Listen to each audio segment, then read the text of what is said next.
The day I agreed to my wife's relentless requests for an open marriage became her greatest regret, as her own sister was the first who I fucked. Me attending a corporate winter party back in 2008 as my wife Linda's plus one. Linda is one of their top performing investment advisors. Everyone respects her, can tell by how they treat her. Working at this fancy investment firm in downtown Phoenix, place is decorated with expensive art and has an amazing view of the city. During the party, Linda's coworker Richard Thompson and her boss Steven Martinez get into heated discussion. They're talking about mortgage-backed securities, MBS. Steven keeps pushing Linda to invest in these MBS things. Linda stands her ground like a boss. She flat out refuses to recommend anything to clients that she wouldn't invest in herself. Always admired her integrity. Don't know much about these investments myself, but William Parker, their top performer, seems convinced these MBS will keep making bank. Only half following their finance talk. Can't help wondering why Linda isn't putting our money into something that seems so profitable. Don't want to embarrass her in front of work people, though. Keep my questions to myself until we get home.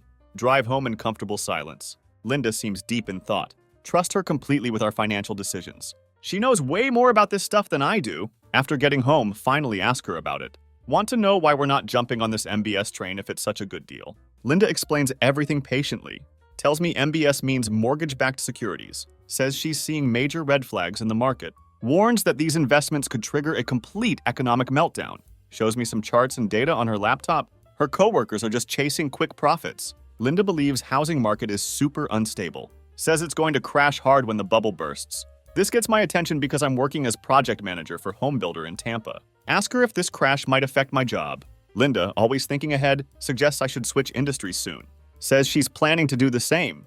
Thinks Steven Martinez and associates won't survive the crash. Following Linda's advice, immediately contact Headhunter for new job. Send out my resume to different companies. Nothing comes up for next 9 months. Greg Winters, my job agent, says market is already showing cracks. Exactly what Linda predicted. Then in October 2009, Greg calls with potential lead. Job is in Boulder, Colorado. Not thrilled about relocating. But no, I need to keep options open. Tell Greg I need to discuss it with Linda first. Ask for details about the position. He explains it's with Premium Auto Services Corporation. Company builds and franchises car service centers across the country. They need project managers for construction oversight. Starting salary is about $2,000 less than current position. But Greg says there's good potential for growth. Ask about company culture and benefits. Sounds decent enough. Want to know about travel requirements. Greg mentions they're expanding in Colorado, Wyoming, and Montana. Means quite a bit of travel would be needed. Economy looking shaky, so ask about company stability. Ask if they can survive a recession. Greg assures me their services would actually do better in downturn. Says people need affordable places to fix old cars when they can't buy new ones. Makes sense when you think about it. Tell him I'll discuss with Linda and get back tomorrow. Drive home that evening. Feeling anxious about potential changes. Find Linda in kitchen making her signature dish, grilled salmon with roasted vegetables. My absolute favorite meal. Kitchen smells amazing. She always cooks when she has something important to discuss. Wait until kitchen is cleaned up. Tell her about job offer with Premium Auto Services. Half expect her to have concerns about moving to Boulder. To my surprise, Linda doesn't hesitate. Instead of doubting the move, she seems excited. Mentions how beautiful Colorado mountains are. Her first question is about start date. Tell her job begins 1st of next month. She points out we only have 3 weeks to prepare. Linda says she needs time to give notice at Steven Martinez and Associates. Has to break news to her clients. Could take longer than 3 weeks we have. Ask if she's really okay with making such a big move. She reassures me about incoming economic crash. Says Steven Martinez and Associates bound to collapse. Tells me I'd likely end up jobless too if we stay. Agrees job offer sounds promising, but insists on doing her own research first. Always thorough with everything. Spends 2 hours at computer analyzing company. Comes back with her verdict. Premium Auto Services Corporation looks solid. Has strong business plan and good financials. Advises me to accept offer immediately. By last week of October, already moved to Boulder. Found small 2-bedroom apartment near Pearl Street. Place is basic but clean and has mountain views. Linda stays behind in Tampa to sell her house. Needs to finish up work at Steven Martinez and Associates. Gives her clients 2 options. They can stick with another broker at the firm, or transfer to different company altogether. Most clients appreciate her honesty about situation. Linda also sends out resume to few brokers in Boulder. Quickly lands job with new brokerage office that just opened. Takes month to sell Tampa house. Have to lower asking price by $5,000. Still managed to walk away with decent profit. Once Linda finally joins me in Boulder, I'm already working. Overseeing 2 service center projects in western Colorado. At least allows me to come home every night. Linda seems happier here already. Spend next 4 months exploring area together, getting used to slower pace and mountain lifestyle. Spring 2010, find foreclosed house on Ridge Road, about 11 miles north of Boulder. Has stunning view of Rocky Mountains and Boulder Creek. Only house built in what was supposed to be larger subdivision.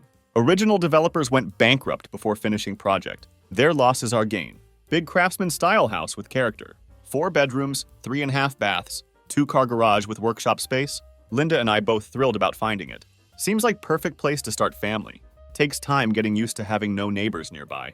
But privacy is kinda nice. Linda adapts quickly to new job. Already building up solid client list. Even reconnects with few old clients from Tampa. By January, wrap up 2 projects managing in Colorado. Pick up 2 new ones in Wyoming. Means spending 3 or 4 nights a week on road. Not easy being away from home so much. But we have solid plan. Stick with job until housing market recovers. Then can return to home building industry. One positive about being away. Time spent at home feels more meaningful. Really cherish moments with Linda. After 4 years with premium auto services. Company growing steadily. I'm doing well professionally, but means even more travel required. Linda never complains once about situation. She's laser focused on our financial future, working hard as investment advisor. Her goal is clear as day. Build enough wealth so we can start family. Also wants us to retire early. Always thinking 10 steps ahead. March 2014. Come home after being away 3 weeks. Looking forward to relaxing long weekend. Instead of usual warm welcome. Greeted by serious-looking Linda. Something feels off immediately. She sits me down for talk. Says she's been thinking a lot about starting our family, but doesn't think we're financially ready yet. Has found a new investment opportunity. Believes it could fast-track our financial goals within 2 years. Would allow us to start family. She could become stay-at-home mom. Linda mentions meeting investment advisor named Robert Hughes. Met him at financial seminar. Been talking over investment idea with him for a few weeks. Tells me Robert, with his experience in these investments, really excited about opportunity. He believes it could more than triple what we put in. She reassures me risk is manageable. Says once Robert arrives, they'll both go over specifics, including how much money we'd need to invest. Can see she's already convinced about this. Later hear car pull into driveway. Step outside to see Hughes arriving. Pulls up in flashy silver 2012 Porsche 911. Always had soft spot for Porsches. Seeing him in one sparks bit of envy, especially since stuck driving company F-150 with 4-wheel drive. We shake hands, size each other up. Hughes about my height, around 6'2", dark brown hair cropped short, has well-groomed goatee, gives off friendly vibe, smiles easily, catch slight accent can't quite place, ask where he's from, mentions growing up in Wisconsin, spent last decade in Milwaukee, seems polished, maybe too polished, head inside together. Linda comes out of kitchen carrying tray, 2 craft beers, glass of red wine, some appetizers, makes casual remark about introductions being done, says we can jump right into things. That's when Linda begins laying out plan. Hadn't shared any details with me before now. All ears as she starts explaining. Notice how Robert watches her while she talks. Linda explains she was working with client month ago. Client owns drilling company involved in uranium mining. Operating out in Nevada desert. Linda's eyes light up as she tells story. During conversation, client mentions something interesting. One of his competitors planning to start mining in Colorado. State legislature just gave green light for operations.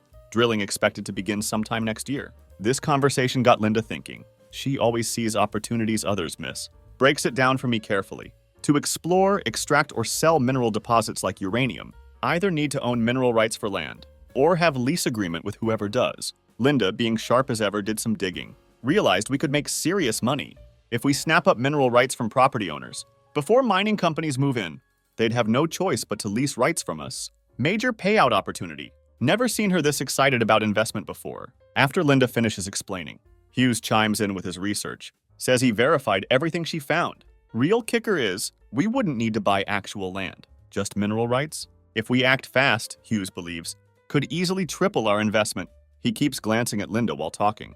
Trust Linda's instincts about money, but have doubts about Hughes and potential risks involved. Something feels off about whole situation. Sensing my hesitation, Hughes explains most landowners don't actually own mineral rights. Rights were sold off long ago. He tracked down through public records. One family owns most mineral rights in area they're looking at. Hughes already reached out to family head, man named Daniel Morrison, who showed interest in selling for right price. Morrison family held onto rights when selling land years ago, thinking gold might be found on property, though that never happened. Hughes seems to have answer for everything. Clear that Linda and Hughes fully committed to plan. Whether or not I'm on board, Linda, usually right about these things, reluctantly agree to go along with it. Ask how much we'd need to put up for investment. They drop the number. $500,000 from us. Matched by Hughes to buy mineral rights from Morrison family. Nearly choke on my beer hearing amount. Can't help feeling uneasy about large sum. Question both Linda and Hughes about confidence level. Linda, as always, stands firm. Insists opportunity too good to pass up. Hughes echoes her sentiment. They seem perfectly in sync. Then Linda brings up need to sign partnership agreement. Also asks me to grant her power of attorney, so she can act on my behalf when I'm out of town. Feels like lot happening at once, but trust her judgment completely. She hands me stack of papers. Before know it, signed 7 different documents. Soon as Hughes leaves, Linda acts strange. Unusually eager, pulls me toward bedroom. Seems nervous about being near windows. Keeps glancing outside like someone might be watching, but excitement seems to turn her on. We make love that night. She initiates 2 more times over weekend. Something feels different about her touch. By Monday morning, preparing to head back to Wyoming. Feels strange unease about whole situation, particularly about her relationship with Hughes. Something feels off, not just size of our financial commitment. What really bothers me is weekend behavior. During entire time together, Linda never says I love you, something she always does before I leave. Words that used to come so naturally to her. Makes me wonder if what we shared that weekend was about love at all, or just her fulfilling some other need. Can't shake feeling something's wrong. 3 weeks later, return home. Linda's greeting feels distant, gives brief kiss on cheek, barely acknowledges my presence, shows zero interest in how I've been, like I'm stranger in my own home. When asked how business venture progressing, her response short, lacks enthusiasm, like she can't even pretend to be excited anymore. Coldness lingers throughout weekend. Finally ask her outright if something wrong, claims she's just tired, hints that my frequent absences aren't helping. First time she's ever complained about my travel. For first time in our marriage, actually feel relieved when time to head back to Wyoming. Linda's cold demeanor persists in phone conversations, though after a while, warms up slightly. Still, whenever asked if something wrong, insists everything fine. But I'm not convinced. Marriage shouldn't feel this hollow. Her attitude makes me worry about state of our marriage, even though always picks up when I call. She sounds annoyed, though never says it directly. Think my being away so much is root problem. Try even harder to make her happy when home, but nothing seems to change. Like trying to fix broken glass with Scotch tape? By January 2015, preparing to head home for long weekend, call Linda to share my plans. She sounds unusually upbeat, even warns me about heavy snow on mountain roads. Her voice has warmth and love haven't heard in months. Almost sounds like old Linda again. Gives me hope whatever troubled her finally behind us. But when get home, something doesn't feel right.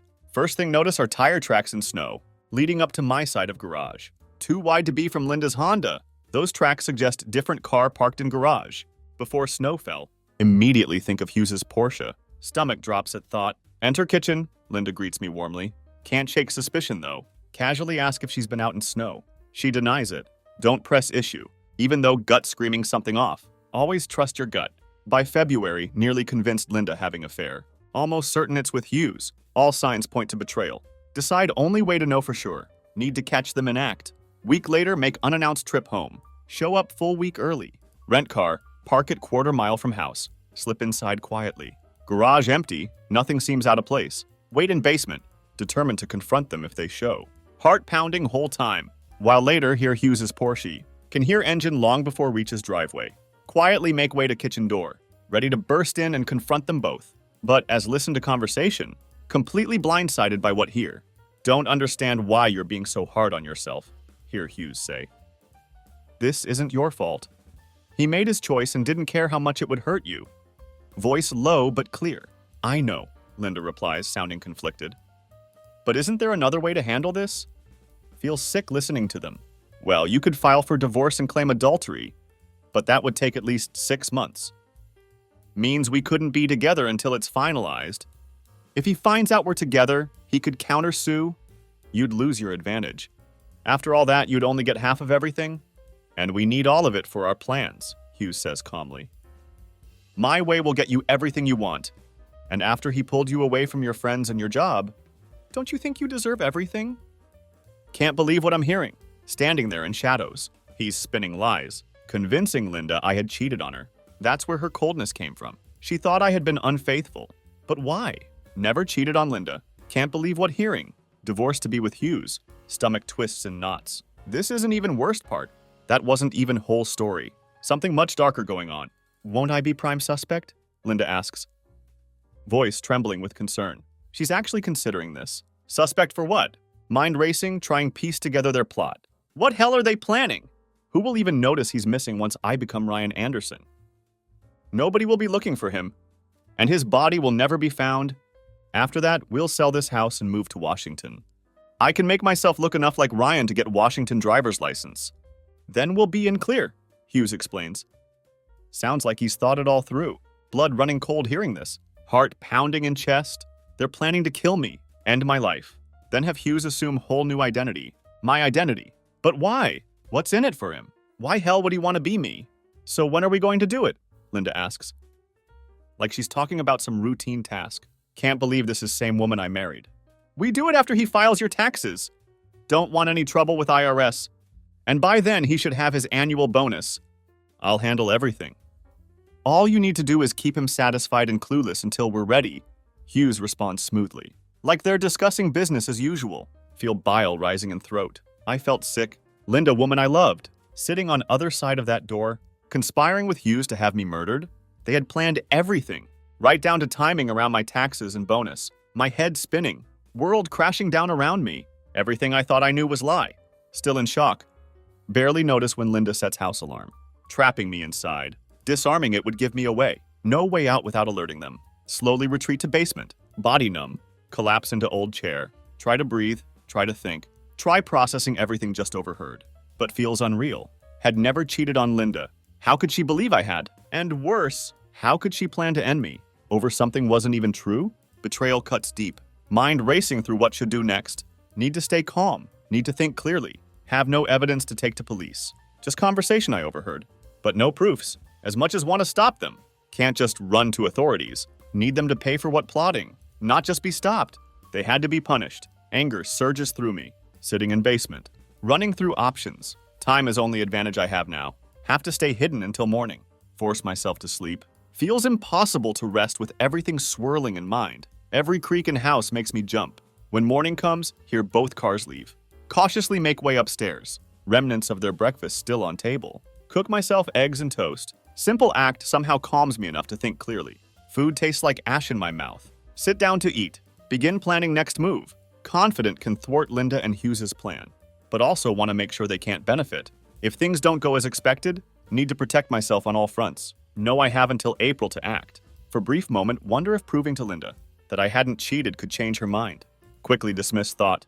Doesn't matter anymore? Fact that she's plotting to end my life. While sleeping with Hughes? Beyond forgiveness, they both have to pay. No going back from this betrayal. Over next 2 weeks, set everything in motion. First cancel my life insurance, then change my will. Leave everything to Mountain Rescue Association. Closely monitor our bank and investment accounts. Make subtle changes. They won't know what hit them. By end of March. Done everything possible to protect myself. However, still lack evidence to take them down for good. No next move is to get inside Hughes's house. First Thursday of April. Return from Laramie unannounced around 5 p.m. Heart racing whole drive back. Park my truck near abandoned mining station. On Old Canyon Road. Just short distance from our house. Have good view of property from there. Wait patiently. Sure enough, at 5:16 p.m., Linda's Honda drives by. Watch carefully. Expect to see Hughes's silver Porsche. Following close behind, instead, brand new midnight blue Porsche. Passes by 5 minutes later. Bastard upgraded his car. My suspicion grows. Could Hughes have new car? Watching through binoculars. See blue Porsche pull into my garage. That's all confirmation I need. Time to make my move. After waiting another half hour, to ensure they wouldn't leave. Drive to Hughes's house, tucked away in secluded wooded area. Perfect for someone like him. Place practically screams hiding something. Park nearby, make way to house quietly. Look around carefully for security systems. Place seems too exposed not to have one. Doesn't seem to be alarm system. Lucky break for me. After searching, find hidden key above back door. Let myself in. Hands shaking while turning key. Head straight for Hughes's study. Figure if anything incriminating exists, it would be there. His laptop sitting on desk. Powered on, almost too easy. Check underneath. Find list of passwords scrolled on piece of paper. Unbelievable. Guy planning perfect murder can't secure his passwords. Use password to access his emails. Begin sifting through them. At first nothing. No emails to Linda. No suspicious business deals. Just routine communication. Starting to think this was waste of time. Beginning to think this trip was bust. Until find one email that stops me cold. From real estate agent in Reno, Nevada. dated February 3rd. Dear Mr. Anderson, as your agent, pleased to inform you, Mr. Vincent has accepted your $1.5 million offer for Silver Star Casino and Resort on Main Street. Will send signed contract via FedEx. Once have it, can schedule closing with Mr. Vincent's lawyers. Once they receive due diligence check from you, Mr. Vincent hopes to close deal in early May. Look forward to meeting you at closing. Sincerely, Benjamin Wilson. Feel blood drain from face. Heart skips beat. Hughes buying casino in Reno. Using my name. Ryan Anderson. What in hell going on? Is he using money we gave him for mineral rights to fund this? Is this part of his grand plan? To steal my identity? Everything's starting to make twisted sense. Quickly print email. Know it's vital evidence. Resume search. Combing through rest of emails. Most of them standard. Nothing of interest. Until stumble across link to bank account. Jackpot. Notice something peculiar there. No record of our $500,000 deposit. Instead, find check written to Anderson Enterprises, LLC. Had Linda and Hughes created company in my name? They've been busy planning this. Not sure, but makes me uneasy. Quick Google search tells me LLC Limited Liability Company can protect personal assets from lawsuits. Hit me then. Maybe they weren't just using LLC for mineral rights. Maybe this about something much bigger. Is Reno purchase linked to LLC? Pieces starting to fit together. More I uncover, more questions flood mind. Keep digging through Hughes's computer. Find something in his bookmarks labeled Active Projects. Hands trembling as I click. Takes me to website for Anderson Enterprises LLC. Heart sinks at what see. Homepage features photo of Hughes and Linda, posing as Ryan and Linda Anderson. Listed as president and treasurer of company. Bile rises in throat. Hughes not just planning to take over my life. He's already doing it. Website describes Anderson Enterprises as investment company focused on mergers and acquisitions. Whole thing seems unfinished. Quick internet search confirms. Site isn't publicly available yet. Probably still in planning stages. Like rest of his scheme, they've thought of everything. After combing through more files, find nothing else useful on computer. Turn attention to desk. In top drawer, find loaded 9mm Glock. Leave it untouched for now. Next drawer has open FedEx envelope. Inside is purchase contract for Silver Star Casino and Resort. Offer of $1.5 million. Signed by Ryan Anderson. But sure as hell wasn't my signature. Hughes had forged it. Find 2 notebooks. One blue, one green. These could be important. Green notebook essentially Hughes's blueprint for past couple years, laid out in meticulous detail, like some kind of twisted master plan. His plan, which ultimately involves my murder, crafted with shocking precision, involves Linda, myself, and Hughes himself at center. Can't believe what I'm reading? Can hardly believe contents. Hughes deliberately sought out married couple, around his age, with good careers, no kids, new to area, wanted wife who was not only attractive, but assertive and trusted by her husband. Someone whose husband worked long hours, or traveled often. We were perfect targets. Found us. Found Linda on LinkedIn. Researched us extensively. Decided we were perfect marks. In his notes describes Linda as smart and sophisticated, confident he could seduce her. While seeing me as nothing more than mindless drone, he could manipulate. Blood boiling as I read. His plan kicked off in 2013. Posed as investment analyst. Attended broker seminar where made his move on Linda. All carefully orchestrated. Quickly discovered Linda craved recognition, not just for looks, but for her intelligence and business sense. 3 months of calculated flattery later, persuaded her to have lunch with him. From there began meeting regularly, at least twice a week for meals, like spider weaving web. Hughes's next move, pure manipulation, sent Linda anonymous note, suggesting I was having affair in Wyoming, planted seed of doubt in her mind. Hughes expertly nurtured her suspicions, fueling her anger, convinced her to wait for more proof. Before doing anything drastic, that proof came in form of second anonymous note, accompanied by photos. Stomach churns reading this. Photos showed me with blonde woman, allegedly having dinner. Leaving my hotel room together? Photos were doctored, of course. Never seen that woman in my life. But enough to push Linda over edge. Can't believe she fell for this. Once her anger festered long enough, Hughes made his move. Seduced her. Their affair began more than a year ago. By then had her completely under his spell. Told her he loved her. That he wanted to marry her after divorce, but advised her keep quiet about my cheating. Every page makes me angrier. Hughes manipulated her further, convinced her to start hiding money, preparing for future where I wouldn't get diamond divorce. In his notes, Hughes described how he stoked Linda's resentment, reminded her how unfairly I treated her by moving us to Colorado, away from her friends and family, then allegedly betraying her with another woman. Got her so worked up, she wasn't just angry anymore. She was determined to leave me penniless. His manipulation tactics are terrifying. when she finally vented about how unjust it was for me to get anything in divorce. That's when Hughes made most chilling suggestion. Proposed way for her to get everything. Planning my murder. Writing gets more detailed here. Over course of few months, Linda began to fully agree with Hughes's twisted plan, actively started plotting with him. Entire mineral rights investment had been scam. From start, designed to drain our savings, put money out of my reach. They played me like a fool. According to Hughes's notes, Linda had assured him I was clueless about finances, that I trusted her completely. She convinced me buying mineral rights was smart move. Great investment for our future. Like trusting fool, I signed documents, starting LLC, handing over all our savings. Reading my own stupidity hurts? As continue reading through notebook. Reach page 46, Hughes detailed grave he dug 20 miles north, complete with GPS coordinates. Feel cold sweat reading this. His plan was to end my life with arsenic in my coffee, bury me there, then assume my identity as Ryan Anderson. From there, they would resign from my job, sell house and leave town, vanishing without trace, every detail meticulously planned. Linda helped form Anderson Enterprises LLC, but she may not have known about Hughes's plan to buy Silver Star Casino. Toward end of notebook, find something that chills me to core. On last page, Hughes had written GPS coordinates for Linda's grave, this one in Montana. Bastard planning to kill her too. Seems she was just pawn in his larger scheme. If she knew about that, she certainly wouldn't be pleased. Wonder how many others he's done this to? No, I can't take this notebook to police. Not admissible since I stole it. Hughes could easily claim it was just rough outline, for book or some other excuse. Instead, decide to confront them. Need to play this smart. Let Linda read notebook herself. Record meeting. Then go to police. Catch them both red-handed. Perfect evidence when they confess. Wait until Friday. Figure Hughes would stay with Linda, so I could put green notebook back in its place after evening. Return everything to Hughes's desk as was. Stay at nearby motel. Can't sleep knowing what's coming. Using GPS coordinates found earlier. Locate my grave. Drive 15 miles north. Follow narrow mountain path. About half-mile down wooded hillside. Come to rocky area. Sure enough, there it is. Pile of dirt. Plywood covered with tarp. Hole about 6 feet long, 4 feet deep. Standing at my own grave feels surreal. This where Hughes planned to bury me. Stare at it, feeling weight of own mortality. Was this really meant to be my final resting place? Not if I have anything to say about it. At 5:15 p.m., park by abandoned mining station. See Linda drive by, heart pounding in chest. Wait until nearly 6 o'clock to see if Hughes would pass. When he does, follow him to his house. His new blue Porsche parked in driveway. Waiting is hardest part.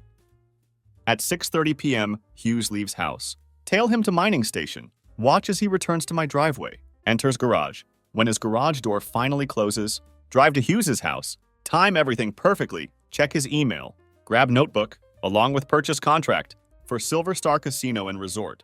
For good measure.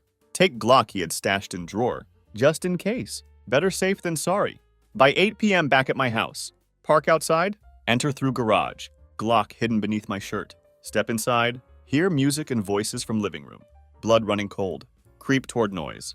When peekin', see them. Linda and Hughes, both completely naked, sprawled on sofa. Linda has evidence of their activity, leaking from her. They're drinking expensive wine, oblivious to world around them.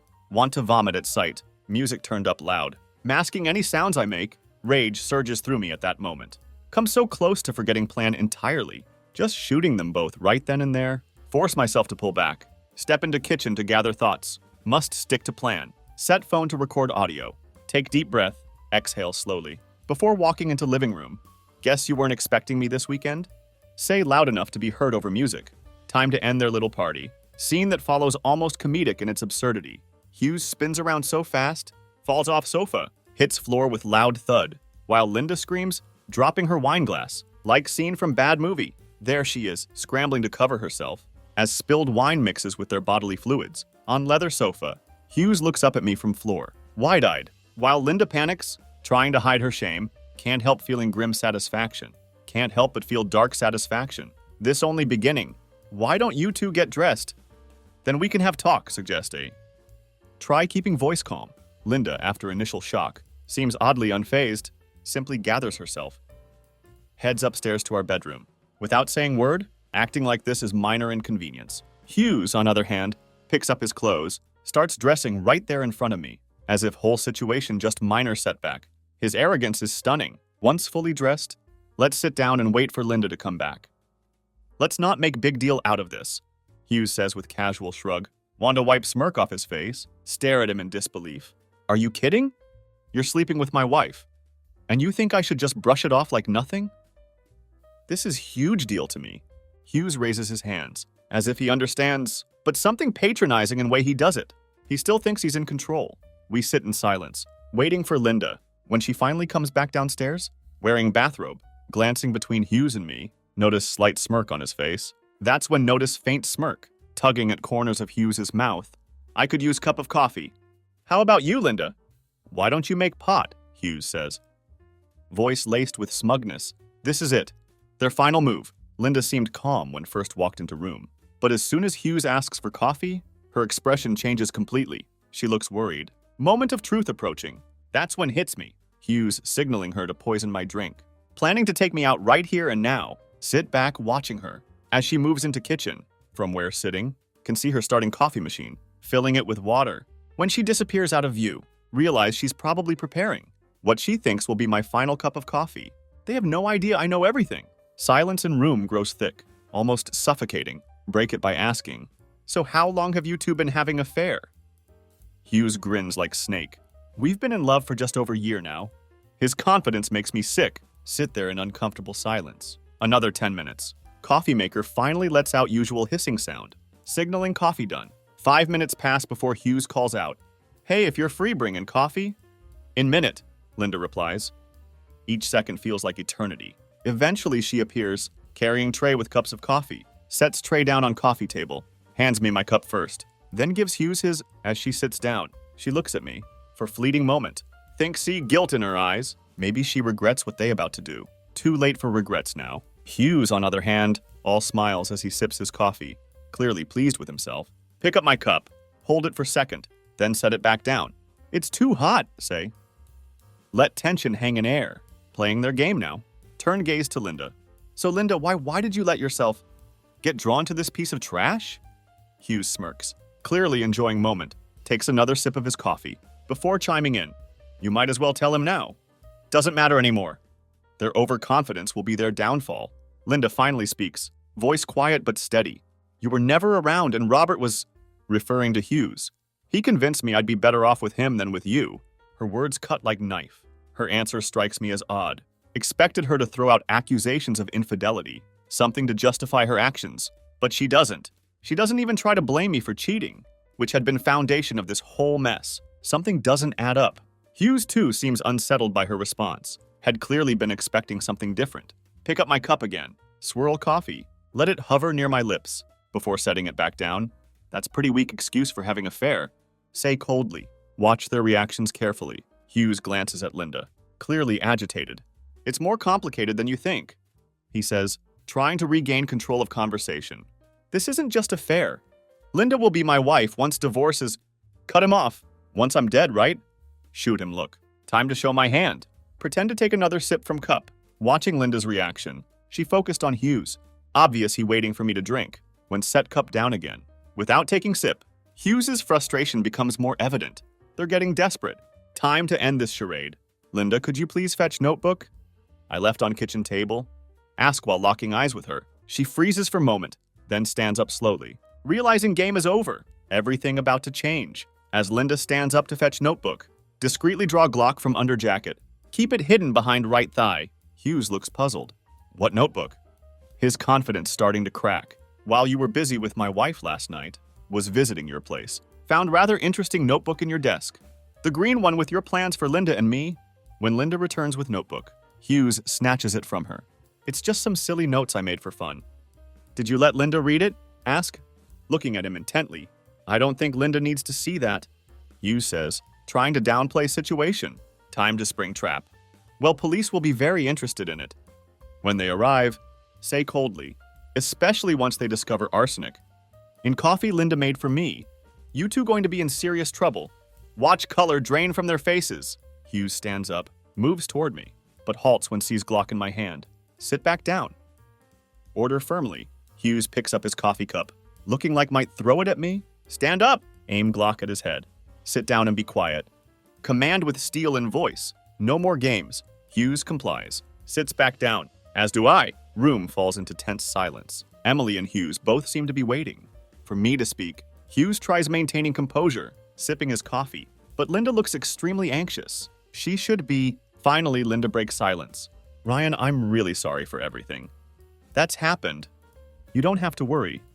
I didn't put anything in your coffee, she says, voice trembling. Hughes shoots her angry look. What did you do? He demands. Everything about to unravel. Linda takes deep breath. I found notebook in kitchen while making coffee. And read it. Everything you told me was lie. I was ready to end Ryan because I believed your deceit. But now I discover you were planning to end me too. Her voice shaking with rage and betrayal. I was so foolish. But not anymore. I did put poison in your coffee. Hughes's face twists with rage. Damn you! He shouts. Lunges at Linda. She moves out of way. He crashes to floor. As he tries to get up, his breathing becomes labored, lips turning blue. Justice serving itself. Within minutes, he's convulsing, foaming at mouth. Not long before he lay lifeless. Poetic end for poisoner. Linda sits on sofa, tears streaming down face. As she stares at Hughes's lifeless body, with tears still flowing, she looks at me. I'm sorry, Ryan. You should call police now. When they arrive, I'll confess that I put poison in his coffee. Her voice sounds hollow, broken. Hold phone, ready to dial. But as consider what to tell police. Realize situation could have serious consequences. For me as well. Looking at Hughes's body on floor makes me feel nauseous. Need to think this through. Walk to kitchen. Sit at table. Trying to clear head. Linda follows. Takes seat across from me. Buries face in hands. I can't believe I ruined my life like this. She sobs. I let that bastard destroy everything. I'm so sorry. I deserve whatever happens to me now. Can hear genuine regret in her voice. When don't reply, Linda asks anxiously. Aren't you going to call? Could you get me craft beer while I figure this out?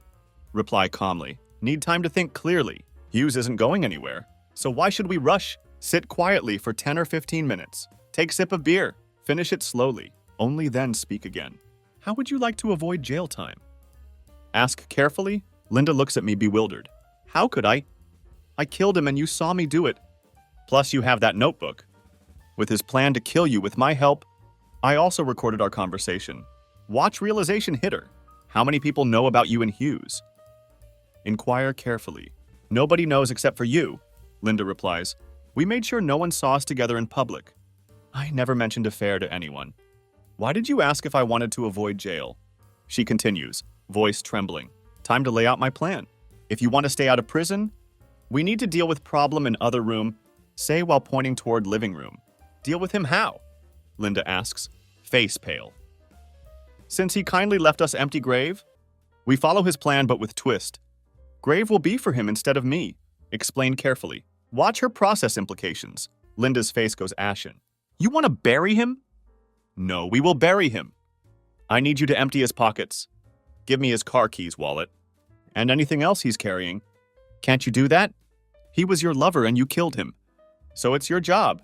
Say firmly. She needs to be part of this. Linda hesitates, but then goes into living room. Takes Hughes's wallet from back pocket. Rolls him onto back. Searches his front pockets. Hands me his wallet and keys. Her hands shaking whole time. While you get dressed, I'm going to drive my truck into garage. Say with calm authority. Back Hughes's Porsche out of garage. Park my truck close to kitchen door as possible. Need to work fast now. For brief moment.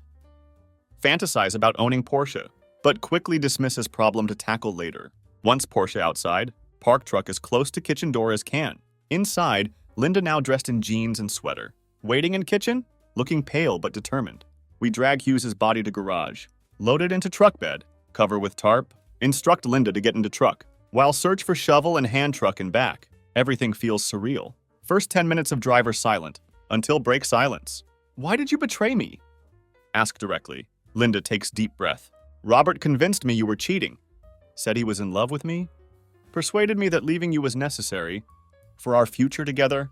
He promised removing you would allow us to build Anderson Enterprises and make millions. Her voice full of regret was manipulated by anger and guilt. Knew forgiveness would be difficult, if not impossible, for both of us. Listen to Linda's explanation, but don't respond immediately. Instead ask, why was Hughes planning to take over my identity? Need to understand full scope.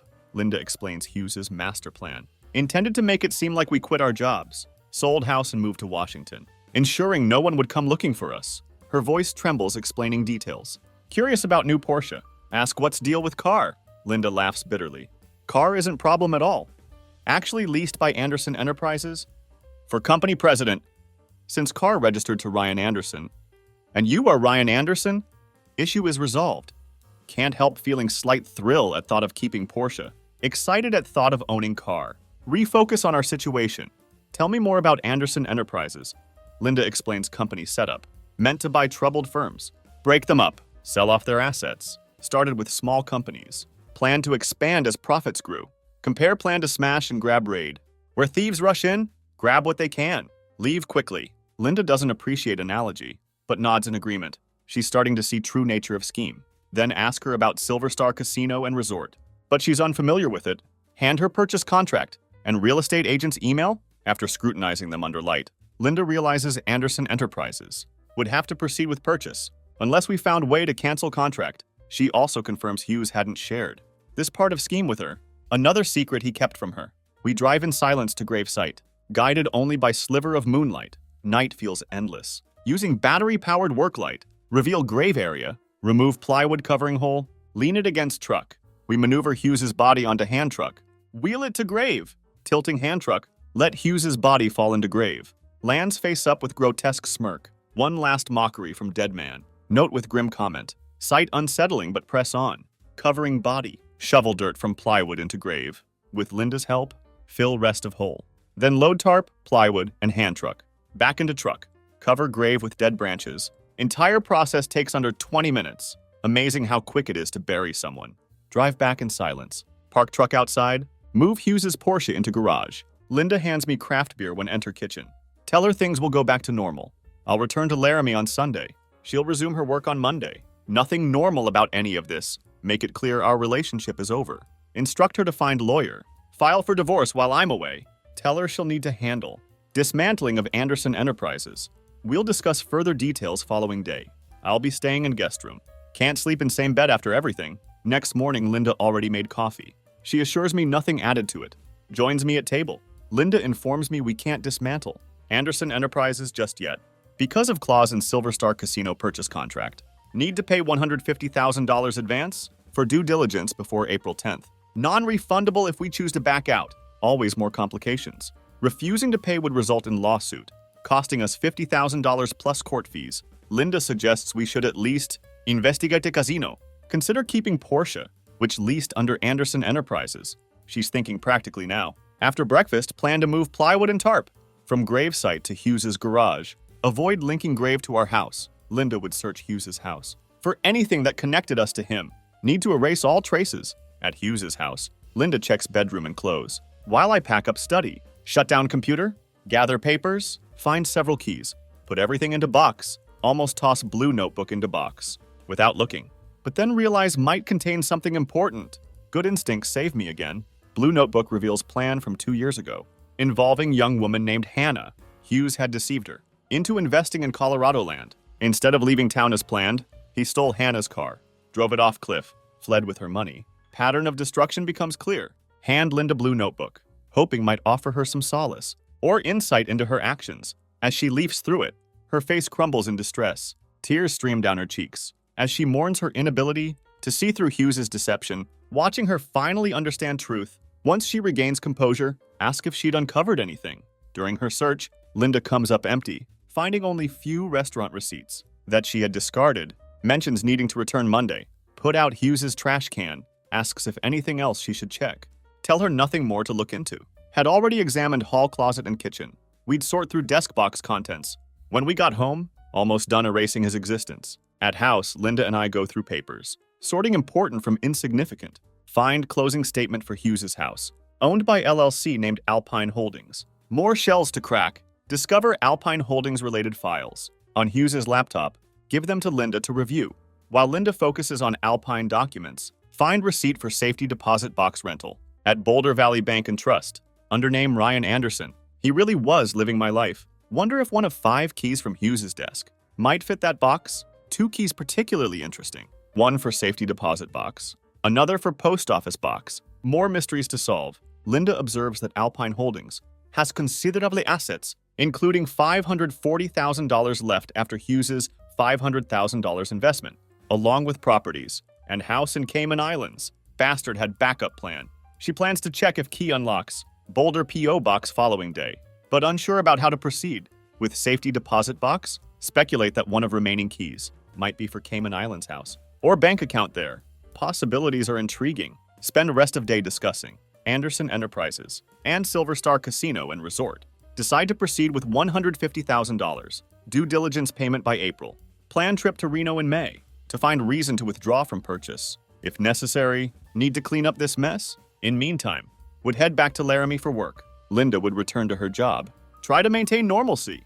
Before leaving Sunday, ask Linda if can trust her now. Now that Hugh's out of picture, she assures me we're in this together. Need each other to succeed. Hope she means it this time. Tell her I'll see her in 2 weeks. During stay in Laramie, wrap up work. Take week off. Need time to deal with everything. Upon returning home, Linda fills me in on her activities. She's been checking Alpine Holdings P.O. box daily, finding only junk mail and credit card bill, which she paid using Hughes's password. To access Alpine's bank accounts, she's being thorough. Plan trip to Cayman Islands. To check out Alpine's house, Linda wants to join, but can't get time off on short notice. Maybe better to handle this alone. Arrive in Grand Cayman on Sunday at 2 p.m. Take cab to 2-bedroom villa with Caribbean view. Find it furnished but dusty and musty. Place feels abandoned. Email Linda about state of house. She suggests hiring cleaning service to keep it in good condition, funded by Alpine Holdings. We plan to use it as vacation spot, possibly rent it out, making most of situation. Enjoy sun and sand until Thursday. Before heading back home, upon return, Linda proposes merging Alpine Holdings with Anderson Enterprises. This would allow us to sell Hughes's house and retain Cayman property. Smart thinking. To facilitate this, would need to impersonate Hughes to get lawyer to grant Linda power of attorney. For merger, Linda suggests I grow goatee, have her style my hair to match Hughes's appearance. In photos, playing his game now, Linda arranges for lawyer, one who won't raise suspicions about our plans. She works on drafting both merger agreement and buyout agreement for Hughes's share of Alpine Holdings. She knows her way around legal documents. Our strategy is to funnel Hughes's share into offshore Cayman account. Access funds later. Linda also instructs me to open safety deposit box at Boulder Valley Bank. More pieces falling into place. After 2 weeks of growing suitable goatee, getting my hairstyle to resemble Hughes's photos. I'm ready. Looking in mirror feels strange. Successfully convince lawyer of new identity. While focused on finalizing merger, travel to Boulder to access safety deposit box. Inside, find substantial amount of cash, $120,000 along with passport, bearing Hughes's likeness but in my name. He really was prepared for everything. Also find passbook showing over $1 million in Grand Cayman bank account. Take deep breath. Collect items including several documents and card with phone numbers and passwords. Place everything carefully into briefcase, hands trembling whole time. When return home, show Linda contents of safety deposit box. She takes $10,000 for herself, hands me $110,000. Fair split considering everything. Using passwords from card, Linda accesses Hughes's Grand Cayman bank account. Account being numbered and unregistered. Allows us full control of funds. Linda changes account password. Suggests we leave money there for future needs. Smart to keep offshore backup. With Hughes out of picture, our focus shifts to Anderson Enterprises and Silver Star Casino and Resort. Plan to visit property to assess if there's way to exit purchase deal. If not, we'd need to learn how to run hotel and casino. Never planned on being casino owners. December 19th, 2015. Reflecting on past year over whiskey. Think about events that unfolded 10 months ago. Linda and her lover, Robert Hughes, had conspired to kill me. Still feels surreal sometimes. After confronting them, Hughes ended up dead. Now I'm president and CEO of Anderson Enterprises. With Linda as CFO, life takes strange turns. In May, we inspected Silver Star Casino and Resort in Reno. Found no reason to void contract. Proceeded with purchase. I moved to Reno to oversee renovations, while Linda managed finances. Continued her brokerage work in Colorado, keeping our distance probably best. Over past few months, transformed Silver Star Casino into Anderson's Desert Oasis. Preparing for grand reopening on December 21st. Actually proud of what we've built. As admire completed renovation, head towards my truck. Voice interrupts thoughts. Asking if I'm Ryan Anderson. Bad feeling hits instantly. Before can react. 3 men assault me. 2 restrain my arms with zip ties. While 3rd covers head with bag. Push me against wall. 1 punches me to keep silent. This can't be happening. Car approche. Shoved into backseat. Forced down onto floor. Terrified. Is this related to Silver Star property? Or betrayal by Linda? Mind racing through possibilities. After about half hour. Car stops. They drag me into house. Lead me down hallway. Into room where they shove me into chair. Tell me to stay quiet. With bag still overhead. Can only see floor. Heart pounding in chest. One of abductors announces, "We got him." Gruff voice asks if I caused any trouble. Another voice responds with laugh.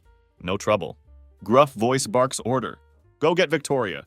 Wonder who Victoria is. Have no idea who Victoria is. Or what's happening. Approach of woman becomes apparent. Through rhythmic clicking of heels on hardwood floor. Alluring scent of expensive perfume. Something familiar about it. Despite precarious situation. Can't help but notice her designer shoes. And slender ankles visible below bag. Without warning, she strikes me sharply on left side of jaw, leaving me momentarily stunned. Taste blood in mouth. Brace for another hit. But instead she removes bag from head. Once vision clears, see striking woman with deep, dark brown eyes. Pretty face and long, almost black hair. Despite scars on forehead and chin, her beauty remains undeniable. Scars tell story of violence. After brief, intense stare, she turns and yells, "That's not him? You brought me wrong man." Confusion washes over room. One of abductors insists, "I am indeed Ryan Anderson, person they were instructed to capture." This is getting interesting. Victoria, visibly enraged, demands to know who I really am. Introduce myself as Ryan Anderson, which only seems to irritate her further. She asks if I know Howard Bennett. Reply, never heard of him. More mysteries unfold. Victoria then directs frustration at middle-aged man with gruff voice, reprimanding him for team's error. Vincent, another abductor, points out, I had claimed to be Ryan Anderson. Questions whether photo they had matched me. Everything starting to make sense. Victoria takes photo from him. Holds it up in front of me. Image shows Robert Hughes. Next to midnight, blue 2013 Porsche. Same car parked in my garage. Everything clicks into place. With no lies left to spin. Decide to be honest. Admit knowing Hughes. As con artist who tried to steal my identity. When Victoria asks where Hughes is. Moment of truth. Request she cut zip ties cutting into wrists. In exchange for information, Victoria orders Vincent to release me. Once hands are free, tell Victoria last time saw Hughes. He was in Colorado. Having just purchased car and photographs, watching her reaction carefully, seeing Victoria's growing anger, inquire about how much Hughes took from her. Victoria sits down across from me, reveals that under alias Howard Bennett, Hughes had swindled over $500,000 from her inheritance. Another victim of his schemes, she explains met him 5 years ago, when he promised to use her money to buy land in Colorado, sell it for profit. After car accident put her in hospital, she lost track of him. Had been searching ever since. Her scars suddenly make sense. Mention that Hughes's schemes were detailed. In blue notebook I had, when asked if Victoria in her name stands for Victoria Johnson. She taken aback. Recognition flashes in her eyes. Offer to show her information. At my house in Reno, suggest it would help her understand situation better. Though cautious, Victoria agrees to come, bringing Vincent and his associates along. Time to reveal whole truth. On drive back to Reno, sit between Vincent and Marcus, while Victoria drives. Upon arriving home, warn Vincent about Glock in my safe. Ask him to wait while I handle it myself. Trust needs to be earned. Open safe. Hand contents to Vincent. Retrieve 2 notebooks. Bring them into living room. Suggest Vincent and Marcus wait in kitchen. To keep things discreet, need private conversation with Victoria. Offer Victoria drink. She chooses single malt scotch. Neat. Humorously remarks this isn't date. Tension breaks slightly. Detail to Victoria how she tracked me down. Through Porsche lease, confirming my identity with casino in Reno. Recount how Linda and I discovered her affair with Hughes and their plot to eliminate me. Watch her face as story unfolds. Then show her green notebook, which outlined Hughes's scheme to steal my identity and later double-cross Linda. Victoria's eyes fill with tears as she reads through blue notebook, realizing extent of Hughes's betrayal and his deliberate attempt to ruin her. Her hands shake turning pages. After she finishes, Victoria hands car keys to Vincent, instructs him and Marcus to return to house. She wants to talk privately with me. Vincent hands her my cell phone. Before leaving, finally alone with truth between us. Once alone, Victoria asks if I'm threat. Assure her I'm not. She then shares that her scars, result of 2012 accident, where she'd fallen off cliff, led to severe injuries and memory loss. Her story matches Hughes's notes. Tell her Linda used arsenic to kill Hughes, keeping incident out of police hands, to avoid complications for Anderson Enterprises.